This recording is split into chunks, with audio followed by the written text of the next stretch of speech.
Bhojpuri picture नहीं करेंगे तो दीजिए ना, काहे नहीं करेंगे हम लोग। सुनते हैं गाना वाना पवन सिंह खेसारी का। कुछ प्लान कर भी रहे हैं कि बिहार में भी जाके थोड़ा पवन सिंह देखिए अभी गाए थे स्त्री 2 में, काटी रात खेतों में आई। तो चला देखिए खूब।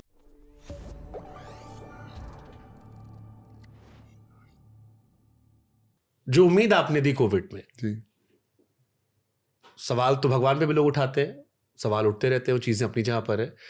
बट जो उम्मीद आपने दी उस दौर में जब लोग निराश थे, परेशान थे, जो सरकारों के माथे पर आपने टेंशन दी और जो सरकारों को एहसास हुआ कि एक आदमी कैसे करा जो हम नहीं कर रहे, आई थिंक उसके लिए आपकी जितनी तारीफ की जाए कम है। And I think that is the reason why Bihar में Sonu Sood Gupta Of course, you know, I UP think, Bihar में आपका जलवा अलग है। मतलब मैं बहुत सारे यूपी बिहार के लोगों से लगातार मैं उनके कमेंट्स पढ़ रहा था, मैंने पोस्ट डाले थे और 90% कमेंट यूपी बिहार के थे जो आपको अलग लेवल में मान रहे हैं। मेरा परिवार है यूपी बिहार के। मैं हमेशा बंदों को बोलता, मैं आज भी जब जाता मुझे लगता है मेरा घर है अपने। वहाँ के लोग मिलते हैं, मैं कोई बिहार वाला मिल जाता मैं कंधे, अरे कहाँ किधर तो आ रहा। मैं बहुत घुमा। हमसे पूछेगा भोजपुरी पिक्चर नहीं करेंगे तो दीजिए ना, काहे नहीं करेंगे हम लोग। सुनते हैं गाना वाना पवन सिंह खेसारी का। सुने हैं गाने, बट उनको अभी कुछ प्लान कर भी रहे हैं कि बिहार में भी जाके थोड़ा। पवन सिंह देखिए अभी गाए थे स्त्री 2 में, काटी रात खेतों में आई नहीं। तो चला देखिए खूब। स्त्री को बना दिया, हिट कर दिया उन्होंने। कोई प्लान है आगे बिहार के? एक लड़के को शायद आपने गाना गवाया है बिहार के, अमरजीत था। इनफैक्ट मुझे याद है कि जब वो एक उसका एक सोशल मीडिया से वीडियो वायरल हुआ था। बहुत टैलेंटेड बंदा है। एंड आप मार्क कर लीजिए, अगले 1 साल के अंदर वो आप ही के यहाँ बैठा होगा। हाँ, मैं जानता हूँ उसके मैसेजेस। या तो बहुत ही टैलेंटेड है बंदा। And I wish him all the best. या एक्साइटेड हो Fateh? Very excited, fingers crossed.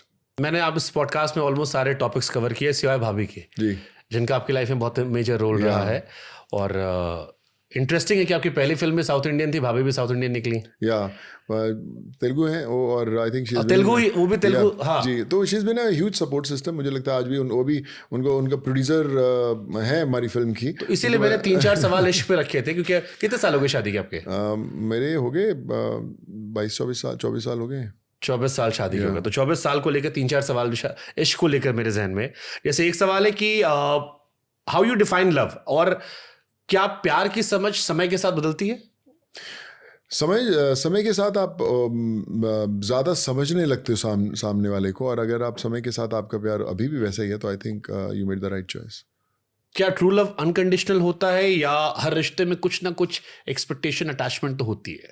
देखिए, उम्मीदें ज़रूर रहती हैं, एक्सपेक्टेशन ज़रूर होती हैं, बट या true love is always unconditional. अगर वो ट्रू है तो फिर आप सही हो या गलत हो, आपके साथ आपका साथी टिका रहेगा। ओके, रिलेशनशिप में अगर डिफरेंसेस हो, जो आई एम श्योर होते हैं, दो लोग एक हाथ की 5 उंगलियां बराबर नहीं होती, तो दो लोग की सोच कैसे हो सकती है? तो डिफरेंसेस कैसे हैंडल करें? आई एम श्योर 24 साल में बहुत डिफरेंसेस आपके भी जानते होंगे, wife is always right, right.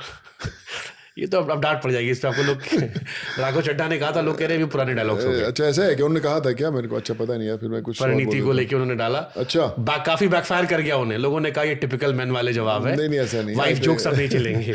नहीं, but I think it's a mutual thing. दोनों को कई बार आपकी जिंदगी में बैक स्टेप लेना पड़ता है just to understand each other. Self love more important होता है रोमांटिक लव से, या सामने वाला ज्यादा अहमियत रखता है? क्योंकि कई बार प्यार में लोग खुद को खो देते हैं। आप 24 साल एक्सपीरियंस नहीं, आई थिंक मुझे लगता है कि इट्स अ म्यूचुअल थिंग। दोनों तरफ से उतना ही होना चाहिए, तभी वो गाड़ी आगे चल सकती है। ग्रेटेस्ट चैलेंज प्यार बरकरार रखने में? या you have to always give back. उम्मीदें कम रखो और वापस देने की ज़्यादा कोशिश करो। लव इटर्नल होता है या समय के साथ बदल जाता है? आई थिंक अगर ट्रू लव है तो इटर्नल रहेगा, जो बदल गया वो इटर्नल नहीं था। कोई एक डायलॉग सोनू सूद को अगर कहना हो, जिंदगी का आखिरी डायलॉग? बहुत सारे, बट आई थिंक हर एक इंसान की ज़िंदगी में एक समय आता है जब उसे तय करना होता है कि पन्ना पलटना है या किताब बंद करनी है। सो आई थिंक पन्ना पलटने का समय आ गया है। खुद के लिए लिखते हैं कुछ? हमेशा खुद के लिए लिखता हूँ, और फिर कुछ ऐसा जो गहरा लिखा हो, उसी से क्लोज कर देंगे।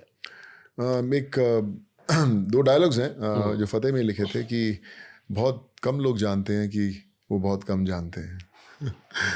और कहते हैं कि हैसियत भी आसमान जैसी होनी चाहिए, क्योंकि ज़मीन कितनी भी महंगी हो, कोई ना कोई खरीद ही लेता है।